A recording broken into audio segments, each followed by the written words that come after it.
Good morning. This is the last video for section 2.2, calling this rates of change. I'll say this now, and I wrote it at the end here. You're going to take a quiz over 2.1 and 2.2 next Wednesday. That's November 4th. Again, this is the last video of new stuff, and then we'll have a review for Monday or Friday and Monday. So, rates of change is not a new topic. If I find the average rate of change of a function, I've got some function, what's the average rate of change on some interval? Well, what you learned several years ago is that the average rate of change is in fact just the slope. When you find, if I connect those with a line, if I do, this is just f of b minus f of a over b minus a.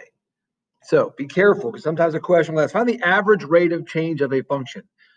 That's not really a calculus thing. That's an algebra thing. You need to know the average rate of change on an interval. And of course, you have to have two x values to find the average rate of change. But what you also now know is that as those two x values get closer and closer together, that becomes what the derivative is, which is the instantaneous rate of change. So I want to know not how fast a function is changing on an interval, that's average rate of change, but how fast is a function changing at a point. That's the slope of the tangent line. That would just be f prime of c. So you have to be careful what the question's asking for. Average rate of change is on an interval, and that's just f of b minus f of a over b minus a. Find the slope of a secant line. Instantaneous rate of change is the derivative at that point. Not the derivative on an interval. That wouldn't make any sense. The derivative at a point. All right. And then the most common context that you'll see this is talking about a particle moving either vertically or horizontally. I should have labeled this. The overall topic is called particle motion. And if you've taken any kind of physics, you've talked about particle motion. We are not throwing a ball like at an angle and worried about like the different vector components, horizontal, vertical. We're not doing that. That's good. We're either throwing something straight up in the air. It's either going up and then down. Normally, like due to gravity, would start going up and then go down. Or you'll talk about a particle moving along the x-axis horizontally. Again, my picture's in the way. Sorry. So there are equations that you've probably seen in a science class. We actually will learn enough in this class to finally figure out where those equations came from.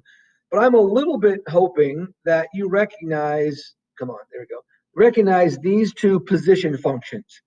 And they are similar, except for one is if you're dealing in American units of feet, like velocity is feet per second and acceleration feet per second squared, versus meters, which is meters per second squared. So those two equations, the book in this section will give them to you. Might be worth recognizing those equations.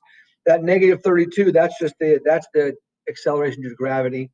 Negative 32 in feet, negative 4.9 in meters. V sub 0, that's the initial velocity, and S sub 0 is the initial position.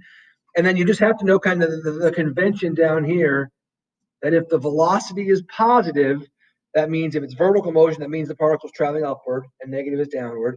And if it's horizontal motion, think number line, if the velocity is positive, the particle is traveling to the right, and then if it's negative, it's traveling to the left. Okay. So now what you'll be asked in this context of position versus velocity is a couple things. One, you might be asked for the average velocity. Now, the average velocity, you've known this for years, the average velocity, if I'm here now and I am 100 miles away in an hour, my average velocity is 100 miles an hour. That's the change in position over the change in time. And if I have a position function, x of t equals whatever, if I have that, I would just notice that's this formula right here, that's just a slope. The average velocity is the change in position over the change in time. Now, you'll notice, and here's the commonest mistake here, that the average velocity is not the change in velocity. Like how fast am I going then versus how fast I'm going now over b minus a. That's not average velocity. That's actually average acceleration. That's the rate of change of the velocity, and that's what acceleration is.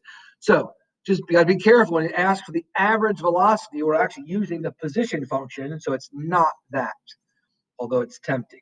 I will also say this, that I used, think back here, I used x of t for the position function.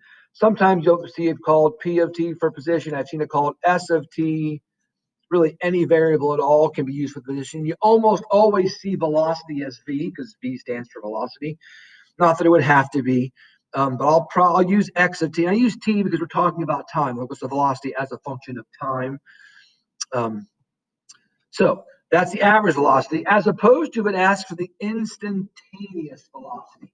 So the velocity, since the velocity is the rate of change of position, that's exactly what a derivative is. So the derivative tells you the rate of change of something at a particular point. So here's an extremely important conclusion, that the velocity, to find the velocity function, we just take the derivative of the position function.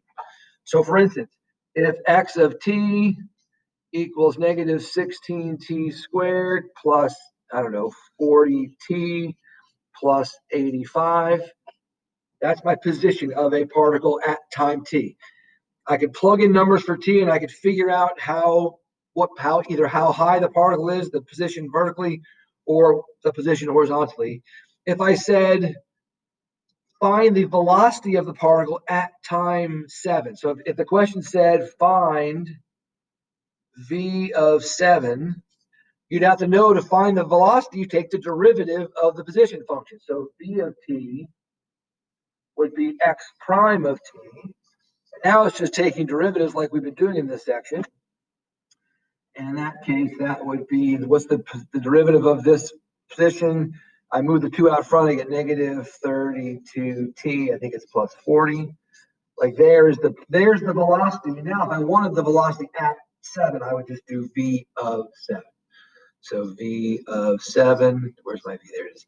V of 7, negative 210, negative 224. I think it's negative 184. I'm doing math in my head. Sorry if that's wrong. So that's essentially it. Knowing that velocity is the derivative of position, and that average rate of change is the position at b minus the position at a over b minus a. That's just slope. Whereas instantaneous velocity, you need the derivative. So I have a homework assignment for you. I'm actually going to, on the next slide here, there are 2 examples in the book. I'm not going to do them in their entirety on these notes, but you absolutely need to look at them and read them carefully and understand them before you try the homework. So it says read carefully. There's an example 10, which does finding the average rate of change. And an example 11 is an example that gives you a position function, asks some things about position, velocity. So trust me, where you need to read those carefully before you attempt the homework. The homework is 89 to 102, and there went my camera. Hold, please. Here it comes. All right, so the homework is from, I swear the light's going to come back on. Come on, light. All right, so the homework is 89 to 102.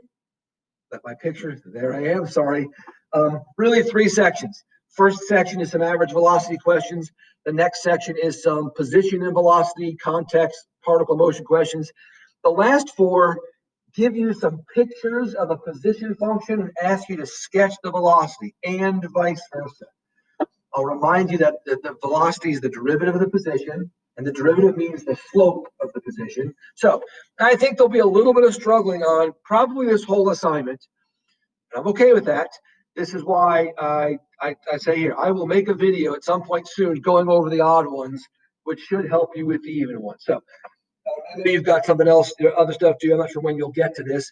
Please notice that the quiz is Wednesday and there's no school on Tuesday due to election day.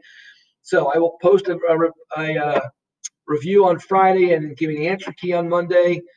Please don't wait till the last minute to start doing this so you know what it is that you might know or might not know. So that is it for 2-2. Have a great Thursday.